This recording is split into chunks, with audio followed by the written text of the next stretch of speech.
Smart meter विरोधी शिवसेनेच्या आंदोलनाला यश मिळवून देणारे पत्रच भोवले. अधीक्षक अभियंता मदन सांगळे निलंबित.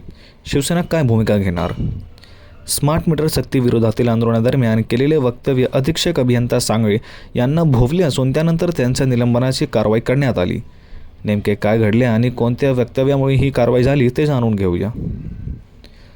स्मार्ट मीटर सक्तीविरोधात शिवसेना शिंदे गट आक्रमक झाली असताना महावितरण कार्यालयावर मोर्चा काढत तीव्र आंदोलन करण्यात आले होते.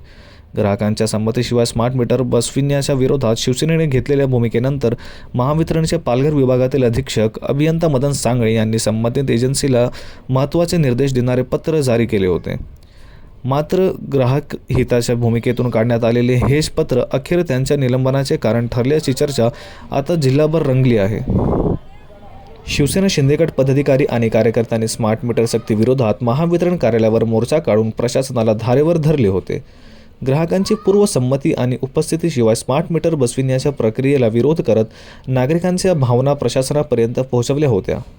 या आंदोलनानंतर 22 जून 2026 रोजी मदन सांगळे यांनी अदानी इलेक्ट्रिसिटी लिमिटेडला पत्र पाठवत घरगुती वीज ग्राहकांच्या परवानगीशिवाय किंवा उपस्थितीशिवाय स्मार्ट मीटर बसवू नयेत, अन्यथा निर्माण होणाऱ्या परिस्थितीत संबंधित एजन्सी जबाबदार राहील असे स्पष्ट निर्देश दिले होते. या वक्तव्य आणि पत्रामुळे स्मार्ट मीटर विरोधातील आंदोलनाला यश मिळाल्याची भावना शिवसैनिक आणि वीज ग्राहकांमध्ये निर्माण झाली होती. मात्र महावितरण प्रशासनाच्या मते हे पत्र केंद्रीय विद्युत प्राधिकरण CEAच्या मार्गदर्शक सूचनांची तसेच वरिष्ठ अधिकाऱ्यांच्या आदेशांशी विसंगत होते.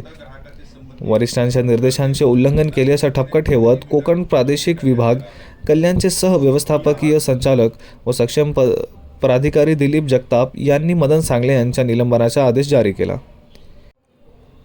या वक्तव्य आणि पत्रामुळे स्मार्ट मीटर विरोधातील आंदोलनाला यश मिळाल्याची भावना शिवसैनिक आणि वीज ग्राहकांमध्ये निर्माण झाली होती. मात्र महावितरण प्रशासनाच्या मते हे पत्र केंद्रीय विद्युत प्राधिकरण CEAच्या मार्गदर्शक सूचनांची तसेच वरिष्ठ अधिकाऱ्यांच्या आदेशांशी विसंगत होते. वरिष्ठांच्या निर्देशांचे उल्लंघन केल्याचा ठपका ठेवत कोकण प्रादेशिक विभाग कल्याणचे सहव्यवस्थापकीय संचालक व सक्षम प्राधिकारी दिलीप जगताप यांनी मदन सांगळे यांच्या निलंबनाचा आदेश जारी केला. या कारवाईनंतर आता राजकीय वर्तुळात नव्या चर्चांना उधाण आले आहे. स्मार्ट मीटर सक्तीविरोधात आंदोलन छेडणाऱ्या शिवसेना शिंदे गट नेत्यांकडून मदन सांगळे यांच्या समर्थनार्थ भूमिका घेतली जाणार का, असा प्रश्न उपस्थित होत आहे. आंदोलनाच्या काळात ग्राहकांच्या बाजूने उभे राहिलेल्या अधिकाऱ्याच्या पाठीशी शिवसेना उभी राहणार की त्यांना वाऱ्यावर सोडणार, याकडे पालघर जिल्ह्याचे लक्ष लागले आहे. सध्या वीज ग्राहक कर्मचारी संघटना आणि राजकीय वर्तुळात या निलंबनाची जोरदार चर्चा सुरू असून ग्राहक हितासाठी घेतलेल्या भूमिकेची शिक्षा झाली की प्रशासकीय शिस्तभंगाची कारवाई झाली, यावरून वाद रंगण्याची चिन्हे दिसत आहेत. पालघर जिल्ह्यामध्ये अदानी इलेक्ट्रिकल्स या कंत्राटदारामार्फत स्मार्ट मीटर बदलण्याचं काम, म्हणजे जुने मीटर स्मार्ट मीटरद्वारे बदलण्याचं कंत्राट त्या एजन्सीला दिलेलं आहे. स्मार्ट मीटर बदली करण्याचं काम चालू आहे.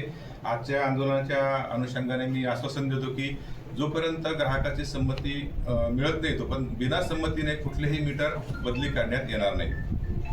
मी आभार मानतो.